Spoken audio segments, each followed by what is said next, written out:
बहुत ही महत्व की बात यहां पर प्रभु उनको सिखाना चाहते हैं। जैसे ही वो मिस्र की गुलामी से आजाद हुए, बाहर निकले, और जैसे ही वो कनान देश में, वचन के देश में अपना जीवन शुरू करने जा रहे, प्रभु उन लोगों को बहुत महत्व की दो बातें वो सिखाना चाहते हैं। दो बहुत महत्व की बातें सिखाना चाहते हैं, और आज वो बातों से हम भी सीखना चाहते हैं कि प्रभु ने वो इस्राएल को कौन सी दो बातें सिखाई, जो बातें उनको कनान देश में याद रखनी है। प्यारे भाई और बहन लोग, ये तो ऐसी बात हुई कि प्रभु ने आपको और मुझे भी पाप के दलदल से, पाप की गुलामी से छुड़ाया। जैसे कि मिस्र देश की गुलामी से इस्राएल को छुड़ाया, आपको और मुझे भी प्रभु यीशु के बलिदान से, प्रभु यीशु के लहू से आपको और मेरे पाप क्षमा किए गए और छुड़ा लिया गया वो गुलामी से। और अभी हम जो अनंत जीवन है उसमें आ चुके हैं। अनंत जीवन हमारा शुरू हो चुका है। प्रभु के साथ का जो जीवन है वो शुरू हो चुका है। मान लीजिए कि जो वाचा का देश है, वाचा का जो जीवन है, अनंत जीवन है, उसमें हम शुरू हो गए हैं।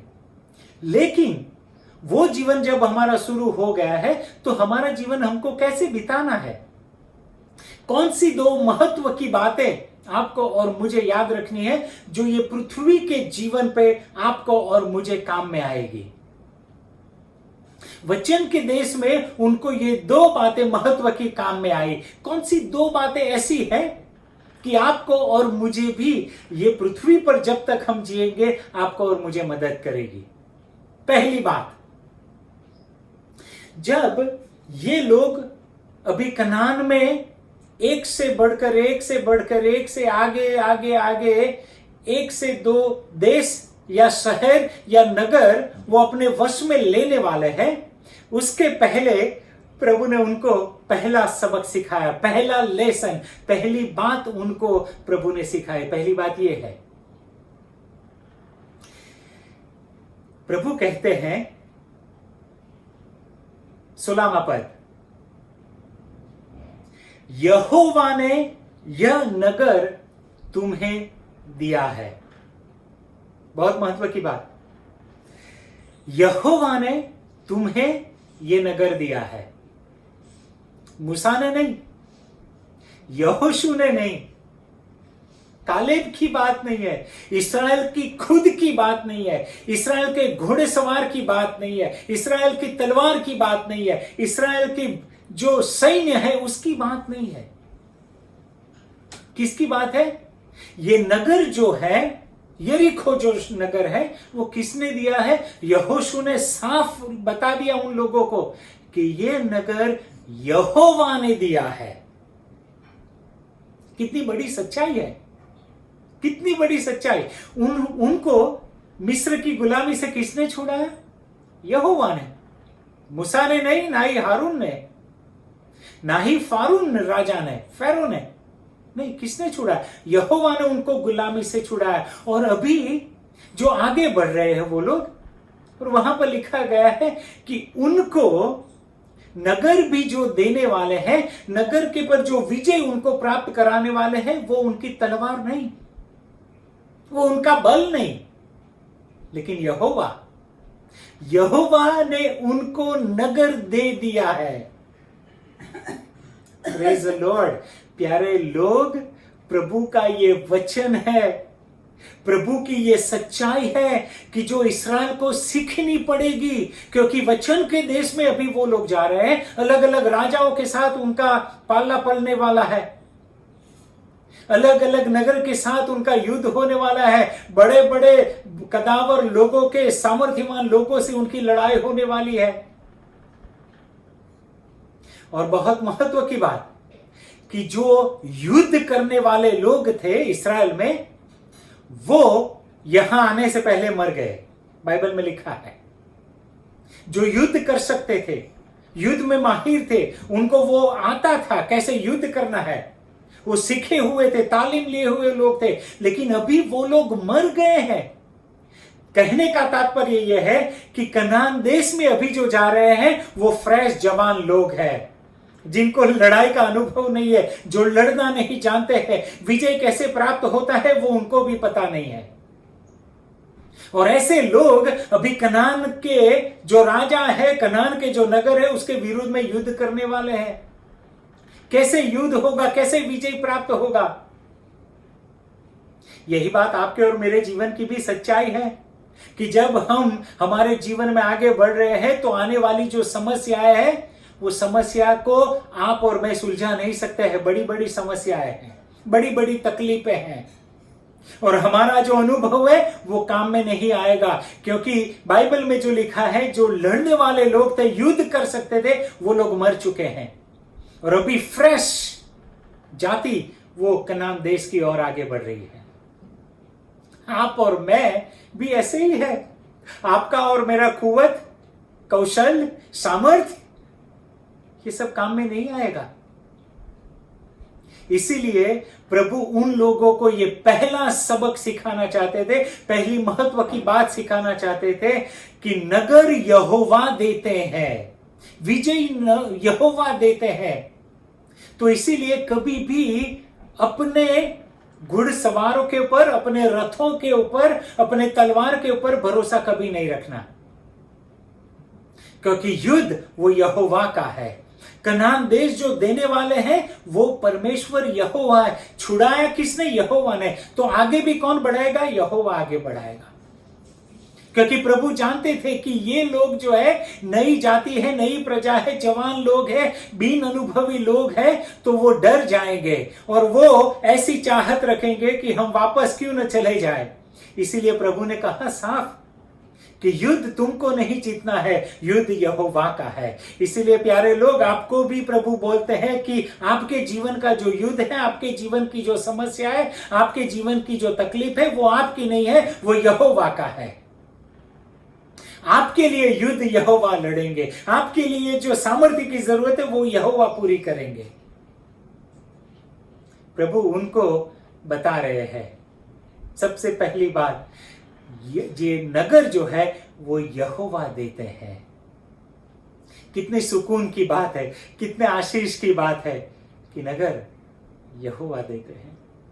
इसलिए प्यारे लोग, प्रभु में बने रहे, प्रभु के पर भरोसा रखे, कभी निराश मत हो। आने वाले जो यरीको शहर है, बड़े बड़े शहर है, किले वाले शहर है, कभी निराश न हो, कभी आप उदास न हो। प्रभु के पर भरोसा रखें, क्योंकि बाइबल साफ बताती है कि यहोवा वो नगर देते हैं, यहोवा विजय देते हैं। आपको क्या करना है? आपको तो सिर्फ उसका प्रदक्षिणा करनी है, उसकी ओर गहरा डालना है और उसकी आराधना करनी है। उसके कर्म को आपको देखना है, उसकी सामर्थ्य को आपको सिर्फ देखना है। विजय वो आपको यहोवा से मिलेगी। तो पहली बात, पहला सच्चाई, प्रभु ने इस्राएल को यह सिखाया कि कनान में जैसे जा रहे हो, भरोसा अपने आप पर कभी मत करना, मुझ पर भरोसा रखना, क्योंकि यहोवा वो आपको नगर देते हैं। और यहां पर तो लिखा है दे दिया है। हालेलुया, नगर दे दिया है। अभी आपको लड़ाई करने की जरूरत नहीं है, जाके उसको लेने की जरूरत है। लड़ाई तो प्रभु ने पूरी कर दी, नगर आपको दे दिया है, चंगाई आपको दे दी है, सामर्थ्य आपको दे दिया है, आशीष आपको दे दिया है। प्रभु ने आपको सब कुछ दे दिया है। अभी विश्वास से ग्रहण करना है। इस्राएल को विश्वास से ये जो पूरा नगर था वो वश करना था, क्योंकि विश्वास से ही उसका जो किला था वो टूटने वाला था, कोट जो था वो टूटने वाला था। उनको अंदर जाके बस वो विजय को आनंदित आत्मा से ग्रहण करना था, विश्वास से ग्रहण करना था। तो पहली बात प्यारे भाई और बहन लोग, कभी ना भूले कि युद्ध आपका नहीं है, मेरा नहीं है, युद्ध यहोवा का है और यहोवा आपको फतेह देते हैं, विजय वो प्राप्त कराते हैं। दूसरी बात प्रभु इस्राएल को सिखाना चाहते थे, ये जो लोग जो थे वो धनी कैसे बनते थे? धनी इस प्रकार वो लोग बनते थे कि जैसे जाके कोई देश के ऊपर उन्होंने हमला किया, उन्होंने जाके कोई नगर को उन्होंने वश में किया, तो नगर की जो पूरी संपत्ति है वो उनकी हो जाती थी। नगर का जो सोना चांदी धन जो था वो जब जीत लेते थे तो पूरा सोना चांदी धन उनका हो जाता। इस प्रकार जीतने वाले जो लोग थे वो धनी बन जाते थे। तो धन कैसे प्राप्त होता था, धनी कैसे बनते थे? युद्ध से। नगर को वश में कर लो, अपने कब्जे में ले लो, और वो जो धन है वो आपका हो गया, वो संपत्ति है वो आपकी हो गई। ना ही संपत्ति और धन, लेकिन वो नगर के जो लोग हैं वो भी आपके हो गए। आप उसको गुलाम बना सकते हो, अपने नौकर चाकर बना सकते हो। तो लोग भी आपके बढ़ेंगे, और उसमें जो हट्टे कट्टे लोग हैं उसको आप अपने सैनिक भी बना सकते हो। आपका युद्ध का जो ताकत है वो भी बढ़ जाएगा। इस प्रकार लोग गुलाम भी ले लेते थे, नौकर चाकर भी बढ़ाते थे, धन संपत्ति भी बढ़ाते थे। और फिर वो जो हारने वाले जो लोग हैं उनका जो खेत है, दाख बाड़ी है, अनाज दाना जो है वो भी वो लोग ले लेते थे। तो उस प्रकार वो धनी बन जाते थे। और फिर क्या होता था कि जो उनके पशु थे वो पशु को भी ले लेते थे। तो सोचो कि जो विजय प्राप्त करता है वो कितना धनी हो जाता है। जो नगर, जो देश को हराया है वो पूरा उनका घर मानो, उनकी संपत्ति मानो, उनके पशु मानो, उनके लोग मानो, उसके सोने चांदी जवेरात सब उनके हो जाते थे। इस प्रकार वो लोग धनी बनते थे। अभी इस्राएल ने यरीको को कब्जे करना है, वश में करना है, तो यरीको का जो है पूरा वो लोगों का बन जाएगा और इस्राएल धनी बन जाएगा। क्यों धनी बनना? क्योंकि इस्राएल का धनी बनना आवश्यक है, क्योंकि परमेश्वर ने उनके पुरखों को यह वचन दिया था, मैं तुम्हें और तुम्हारे संतान को आशीष दूंगा, आगे बढ़ाऊंगा। तो यरीको को कब्जे करते हुए वो लोग आगे बढ़ सकते हैं, धनी बन सकते हैं। लेकिन रुक जाइए, प्रभु उनको एक और दूसरी बात सिखाना चाहते थे। कौन सी? देखिए 17वां पद, नगर और जो कुछ उसमें है यहोवा के लिए अर्पण वस्तु ठहरेगी। नगर, यरीको, और यरीको में जो भी वस्तुएं हैं वो यहोवा के लिए अर्पण करना है। ये तो मुश्किल हो गई। इस्राएल को नहीं लेना है तो फिर इस्राएल धनी कैसे बनेगा? तो इस्राएल पशु पक्षी कैसे ले लेगा? इस्राएल उनके खेत कैसे ले लेगा? इस्राएल उनके लोग लेके गुलाम कैसे बनाएगा? नहीं बनाएगा। प्रभु ने साफ बोल दिया कि जो भी अंदर की चीजें हैं नगर की, वो सब यहोवा को अर्पण करनी है, इस्राएल को नहीं लेना है। और आगे वहां पर लिखा है 19वें पद में, सब चांदी सोना और जो पात्र पित्तल और लोहे के हैं वे यहोवा के लिए पवित्र है और उसी के भंडार में रखे जाए। ये तो और दुख की बात हुई। लोग नहीं ले सकते, ना ही उसके पशु आप ले सकते हैं। और अभी तो परमेश्वर ने बोल दिया वो सोना चांदी लोहा पीतल जो भी है वो भी आपको नहीं लेना है। क्यों? वो सब परमेश्वर के भंडार में, मंदिर में जाएंगे। ये तो समस्या हो गई भाई। युद्ध इसीलिए करते हैं ताकि ये इस्राएल धनी बन जाए। युद्ध इसीलिए करते हैं ताकि जो यरीको शहर है उसका पूरा इस्राएल को मिल जाए, इस्राएल आगे बढ़े। लेकिन परमेश्वर बोलते हैं नहीं, ये तुम्हारा नहीं है, ये तो मुश्किल हो गई, ये तुम्हारा नहीं है, ये मुश्किल हो गई। परमेश्वर कहते हैं ये तो मुझे अर्पण करना है।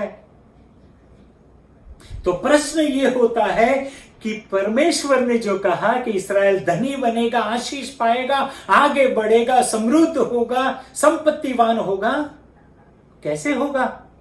परमेश्वर ने तो मना कर दिया कि नगर भी तुम्हारा नहीं है, नगर की चीजें भी तुम्हारी नहीं है, लोग भी तुम्हारे नहीं है, उनके पशु भी तुम्हारे नहीं है, सोने चांदी पित्तल लोहा भी तुम्हारा नहीं है। तो प्रभु युद्ध करके हमको मिलेगा क्या? युद्ध करेंगे हमको मिलेगा क्या? हारे या जीते कुछ मिलने वाला नहीं है, क्योंकि जो भी है वो परमेश्वर को अर्पण करना है। तो बात यहां पर आके रुकती है कि इस्राएल धनी कैसे बनेगा। इस्राएल आगे कैसे बढ़ेगा, इस्राएल संपत्तिवान कैसे बढ़ेगा। दूसरी बात जो प्रभु इस्राएल को सिखाना चाहते थे, पहली बात तो सिखाई कि यहोवा नगर देते हैं, विजय यहोवा देते हैं। और दूसरी बात प्रभु इन लोगों को जो सिखाना चाहते थे, वो दूसरी बात ये है, विजय वो देता है और धनी भी यहोवा ही आपको बनाता है, आगे भी यहोवा ही आपको बढ़ाता है, संपत्तिवान भी यहोवा ही आपको बनाता है। कहने का तात्पर्य क्या है, जब 12 गोत्र को वचन का देश बांटने की बारी आई तो 11 गोत्र को ही ये वचन का जो देश था वो बांटा गया, एक गोत्र को नहीं बांटा। कौन सा गोत्र? लेवी का गोत्र। तो लेवी के लिए भी ये प्रश्न था कि लेवी जिएगा कैसे, खाएगा क्या, उसका जीवन निर्वाह कैसे होगा लेवी का, ये प्रश्न लेवी के लिए है। 11 जो कुल थे वो तो अनाज पानी पशु सब उसके पास है, खेती बाड़ी उनके पास है, लेकिन इसको नहीं दिया है लेवी को। कैसे? याद करिए यहोवा ने लेवी को क्या बोला था। लेवी गोत्र को प्रभु ने ये कहा था, उन लोगों को खेती बाड़ी दिया हूं, लेकिन लेवी के लिए जो हिस्सा है वो यहोवा खुद लेवियों का हिस्सा है। हालेलुया। लेवियों का हिस्सा वो यहोवा खुद है। The portion of Levites is Yahweh himself.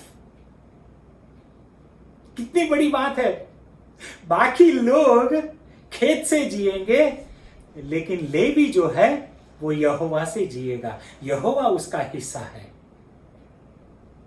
उसका जो बदला है वो यहोवा है। यही बात परमेश्वर इस्राएल को सिखाना चाहते थे कि इस्राएल, पहला ही युद्ध जो तू करता है, पहला ही नगर को जो विजय तू प्राप्त किया, पहले ही नगर को जो हरा दिया, लेकिन पहले ही नगर से तू धनी नहीं बनेगा, ना ही उसमें से तुझे कुछ प्राप्त होगा। वो सब यहोवा का है, सब यहोवा को देना है। तो तुझे क्या मिलेगा? तुझे यहोवा मिलेगा। हालेलुया।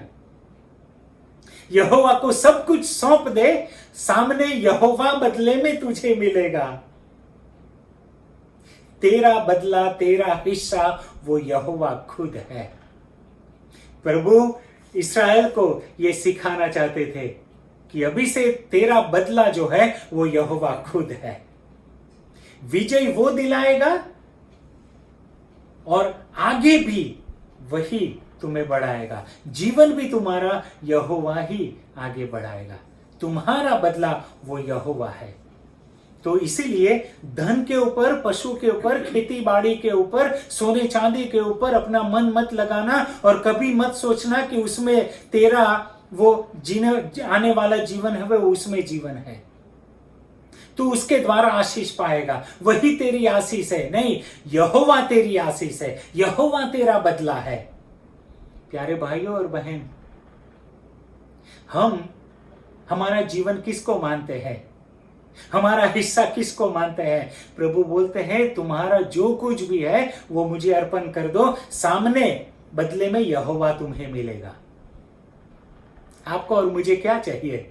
यहोवा चाहिए हमको, क्योंकि धनी यहोवा बनाता है, तंदुरुस्ती यहोवा देता है, आशीष वो यहोवा देता है, समृद्धवान वो यहोवा बनाता है।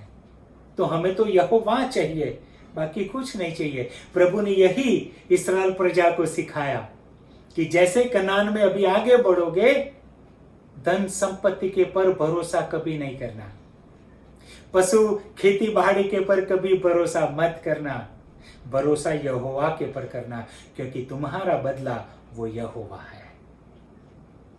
तो इसीलिए दो महत्व की बातें प्रभु इस्राएल को सिखाना चाहते थे कि इस्राएल, ये दो बातें हैं, विजय वो प्रभु देगा और आने वाले जीवन में भी प्रभु ही तुमको आगे बढ़ाएगा। इसीलिए जो कुछ भी है यहोवा है। गुलामी से आजाद कौन करवाया? यहोवा।